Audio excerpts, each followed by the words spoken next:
I'm so very happy to be here in this beautiful country and in this beautiful church, but most of all to be with this beautiful family of God that's here today. It's such a joy to be with you. There, baby Obed is in bed at last. I must say my new little grandson looks adorable, especially when he's fast asleep. But I guess all grandmas think that about their grandchildren. You know, there were times when I never thought I would see this moment. Is there something wrong? Oh, I just turn it off. Okay. There we go, that'll be better. But sometimes when I never thought I would see this moment, never hold this child in my arms, but here we are. And God is mending my broken dreams with this baby grandson who isn't even my own flesh and blood. How amazing is that? You know, at last I've discovered that when we give our broken dreams to God, He rewrites our stories in surprising ways and weaves them into His bigger story. When I was a little girl, my hopes and dreams were quite simple. All I wanted to do was to grow up, marry a kind man, and then have at least one son who would have one son, and then my life would be perfect. Our family line would be secure for the foreseeable future. Simple, really. Not much of a fairy tale, but it was good enough for me. When I was born, my parents called me Naomi. Pleasant. You know, it's quite a name to live up to, because even when I felt like being grumpy or moody, as soon as someone called me Pleasant, Naomi, it's a bit difficult to be unpleasant, isn't it? So I learned to do kind things, to say kind things, and try to be cheerful even when life was tough. And these have been important lessons for me in a world where dreams break often and easily. Eventually, my parents chose Elimelech to be my husband. Elimelech means, my God is kind. Interesting that. So, my God is kind, married Pleasant, and he was very kind. And it should have been the perfect formula for a fairy tale. But life wasn't as kind and pleasant as we expected it to be. Eventually, we had two sons, well, two who actually survived childhood. First, I was so happy to find myself with child, even happier when the midwife said he was a boy. But I soon realized something was wrong with this baby. He wasn't strong. He didn't flourish. He was so sick. There were so many times that he nearly died. And we stayed up all night, holding him close, feeding him drop by drop, praying with all our heart, willing him to live. And every morning we woke and found him still alive, gave us hope that he might live long enough to father a son of his own, and my purpose would be complete. And then another pregnancy, but we soon noticed the telltale signs of disease in this new baby too, just like his brother. The same strange sickness, the weakness, the muscle wasting.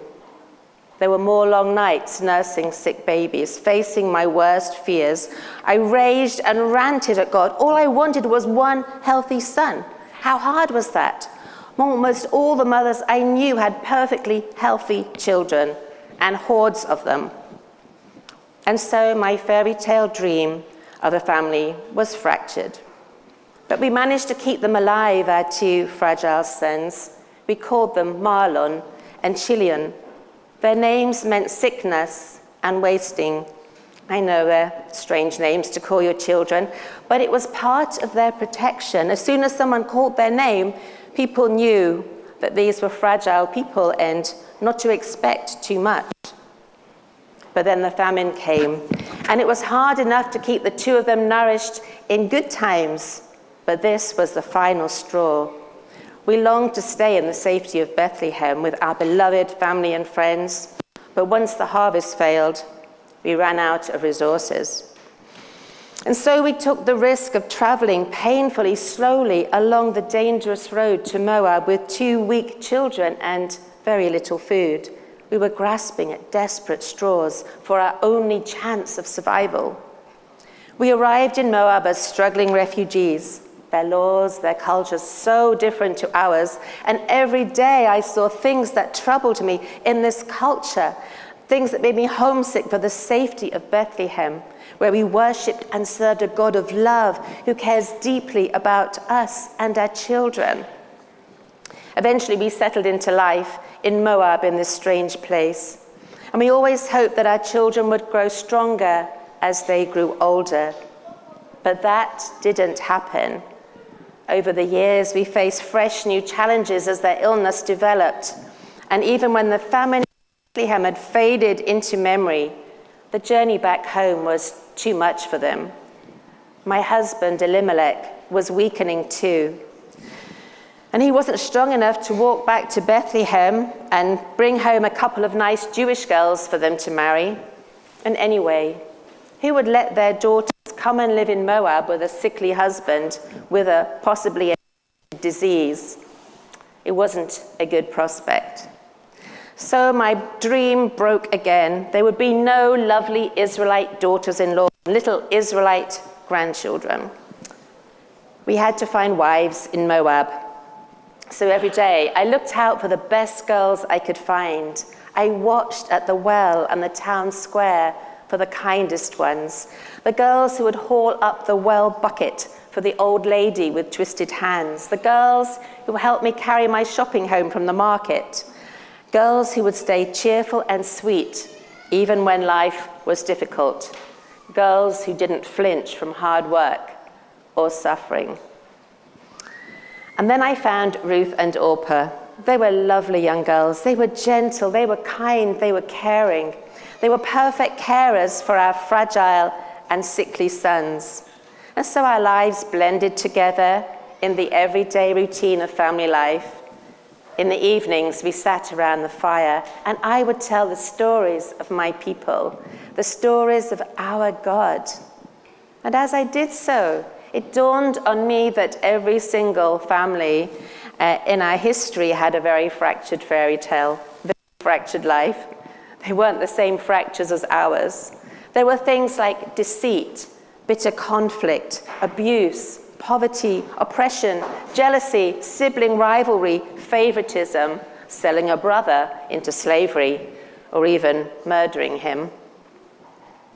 I came to enjoy our family life together. Ruth and Orpah, they shared my heavy load in the home. They learned to care so kindly for their husbands. We grew closer. We laughed together, we cried together. And Ruth and Orpah were the precious daughters that I never had. And I longed to hear the news that one of them had conceived that would bear a child. But that news never came.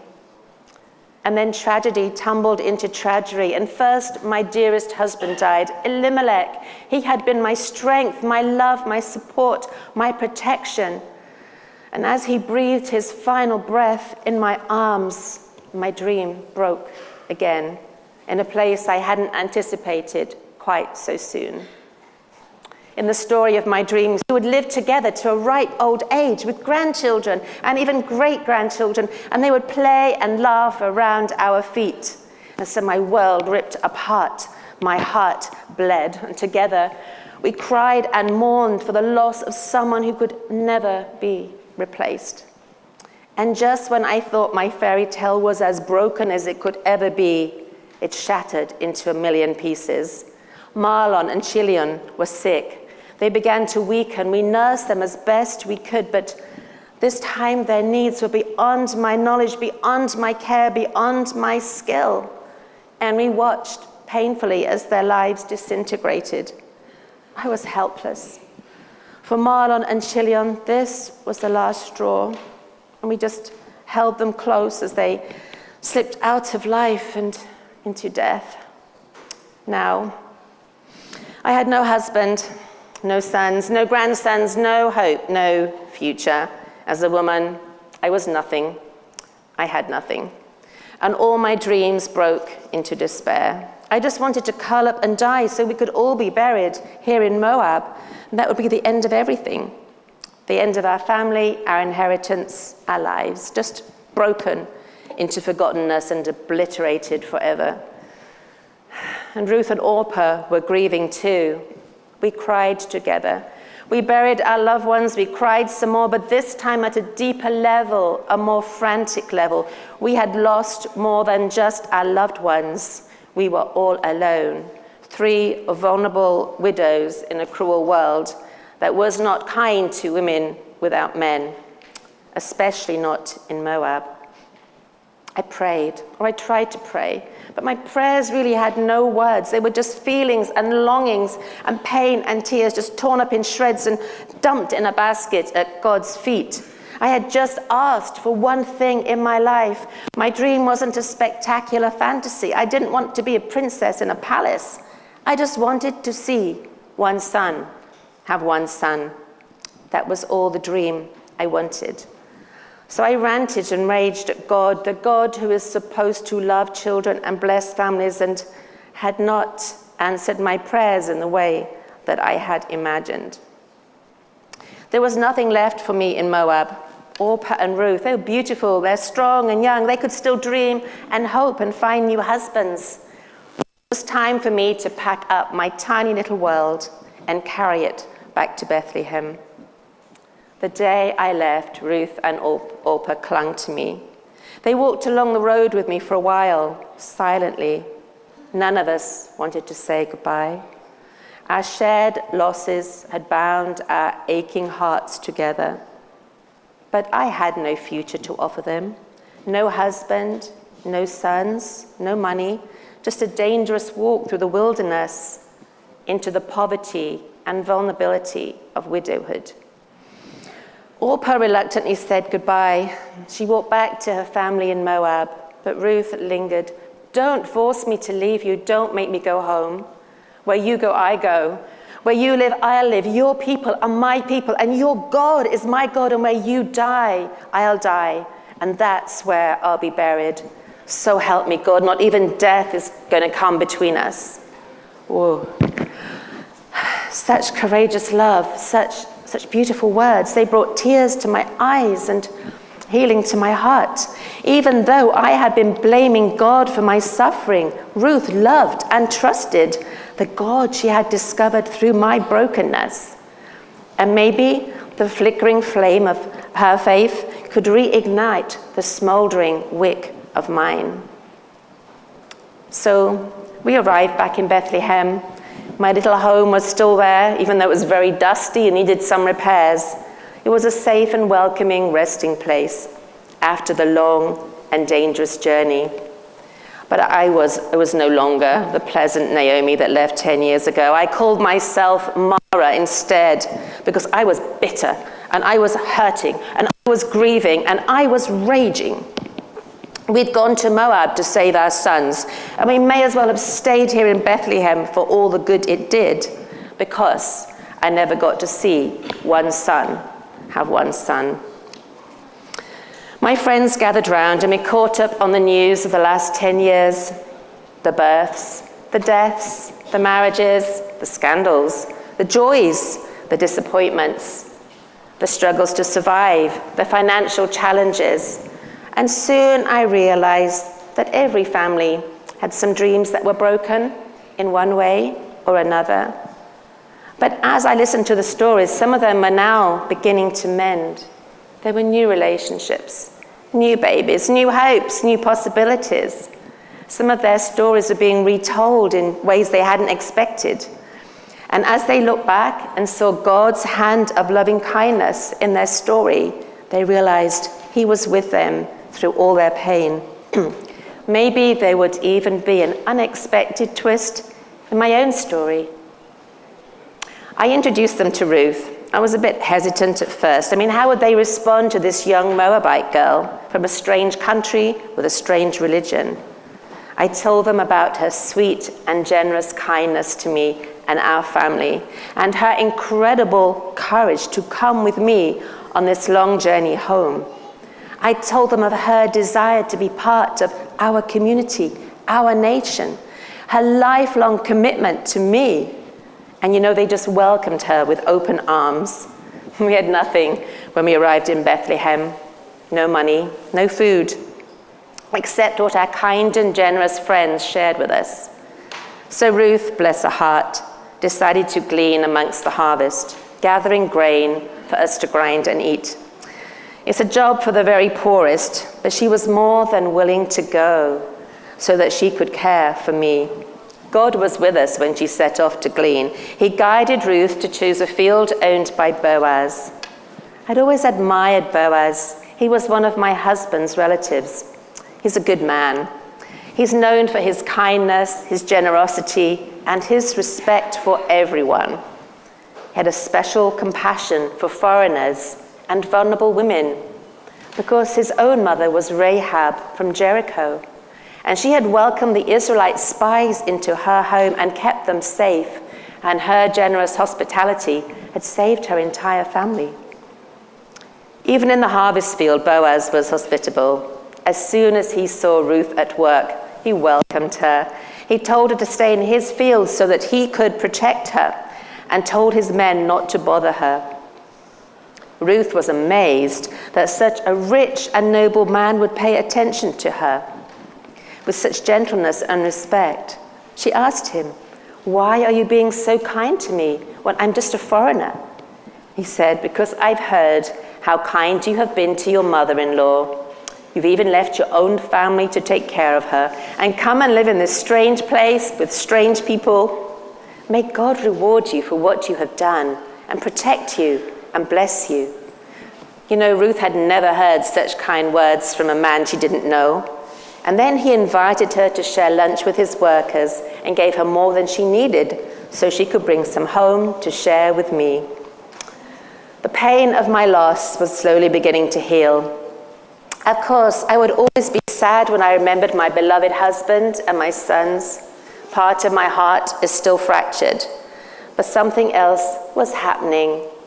My broken dream was being healed by the loving kindness of my God, the warm generosity of my friends, the courageous commitment of Ruth, and the incredible kindness of Boaz. Slowly, the little wick of my hope began to flicker once again into a flame. I started to notice the good things that God was doing to show me his love, the blessings, the comfort, the joys. And you know, Ruth was my biggest blessing. She was discovered in the unlikely place of a Moabite market square, but her love and her laughter helped me through these hard times. I had asked for one son who would give me one son, but in his love, God had given me a daughter. She always had a smile. She worked cheerfully from morning to night, bringing home sacks of grain and the leftovers from her lunch. She picked flowers to brighten our little home. Our water jars were always full, and I loved her as if she were my own. I wondered how I could bless Ruth. She was young. She needed someone to love and protect her. She needed to produce an heir for Mahlon. And the greatest gift I could give to Ruth would be to find her a husband. So I looked around, as we do in our culture, for the closest family member to my husband. And of course, there was Boaz. He'd already noticed Ruth. Who wouldn't? I mean, she was pretty and young and sparkling with life. And she had noticed him, even though he was much older, because he had treated her with kindness and respect. So I came up with a plan, and we used a strange and ancient ritual where a woman can show her interest in a man, even in our culture. Ruth was a bit bewildered by the whole procedure, but she trusted me and followed my instructions. So Ruth was married to Boaz at the end of the harvest. It was a wonderful celebration. And as my friend said at the wedding, Ruth is such a blessing that she is worth more than 7 sons.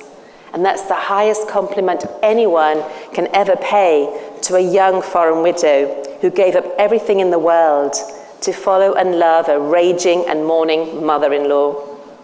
So here I am today, nursing newborn baby Obed, the son of Moabite Ruth and Boaz, whose mother was Rahab. He's chubby, he's robust, he's feisty, he has strong little lungs and strong little legs, and God is rewriting my broken dream into something more wonderful than I could ever imagine with this brand new grandchild. I have not seen one son have one son, but I have seen one unexpected daughter have one very special son. And that is enough for me. It wasn't the fairy tale I had in mind, but it is truly a more wonderful love story than I could ever have imagined or written. And maybe God is healing our family from the sickness of my sons and strengthening it through the lines of Ruth and Boaz to create something that will endure forever. And who knows what stories will be told by Obed and future generations as they live out their lives and dreams with God. Because I have started to notice the great things God is doing here and now, the small everyday blessings in our little family, and I know that he will do even greater things in the future. Who knows? Maybe there'll even be great kings and queens in our family, great men and women who will make a difference in the world. And who knows, maybe even the promised Messiah. And as I look back on my life now, I can see more clearly the loving hand of God, weaving his patterns, making everything beautiful in his time. And even through my deepest tragedies, he was there with me always. He was working in wonderful ways that I didn't notice because they didn't fit with my broken fairy tale. God took all the broken pieces and rewrote them into his grand story for my family, for my life, and for eternity. And I've learned some important lessons through my life of broken dreams. Be kind to others, because it always comes back to us in kindness, and usually in greater measure than we give it. It comes pressed down and overflowing. No kindness is ever wasted or unnoticed by God. It always brings a blessing to the world and a joy to his heart when we are kind like him. And I've noticed that most families are a little fractured from living in a fractured world, and the story of any broken family never ends where we think it does. It goes beyond us to find meaning in eternity. And remember that some stories will not make sense until we can turn round and look at them backwards. And some of them will not make sense till the end of time, when all our brokenness will be mended by God's love and forgiveness, and all our hearts will be made whole by his loving kindness, and all of our tears will be wiped away by his comforting hands, and all of our broken dreams and fractured fairy tales will come together, ultimately mended and beautiful in his eternal story. Amen.